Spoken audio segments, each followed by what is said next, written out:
ঘাটালের সব মানুষ জাগো, উন্নয়নের কথা ভাবো।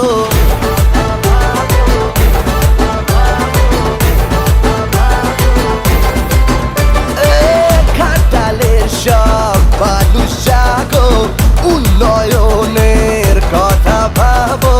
মামাটি মানুষের সরকার আবার আমাদেরই দরকার। থাকবে সাথে, থাকবে পাশে, জনগণের সর্বক্ষণ।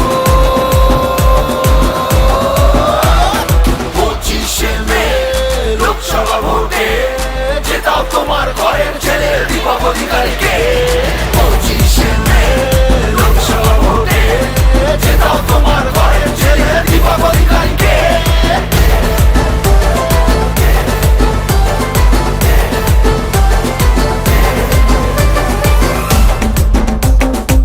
মানুষ যেন ঘাটাল মাস্টার প্ল্যান যে স্বপ্নটা দেখেছিল সেই স্বপ্নটা যেন এবারে সত্যি হয়। আমি থাকি বা না থাকি এমপি হিসেবে, কিন্তু ঘাটালের মানুষের দুঃখটা যেন কোথাও যেন মিটে যায়, যেন ঘাটালের মানুষ যেন ভালো থাকে। ঘাটাল মাস্টার প্ল্যানের কথা দেব আমাকে বলেছে, কিন্তু দেব যখন আমার কাছে আবদার করেছে, দিদি ভাইকে তো ফেরাতে পারে না, তাই ঘাটাল মাস্টার প্ল্যান আমরা তৈরি করছি। হবে ঘাটাল মাস্টার প্ল্যান আর প্রকল্প, বাড়ে দিদির বাংলার মান, হবে পুরো স্বপ্ন। কম কথা কাজু বেশি, এটাই তো ধর্ম।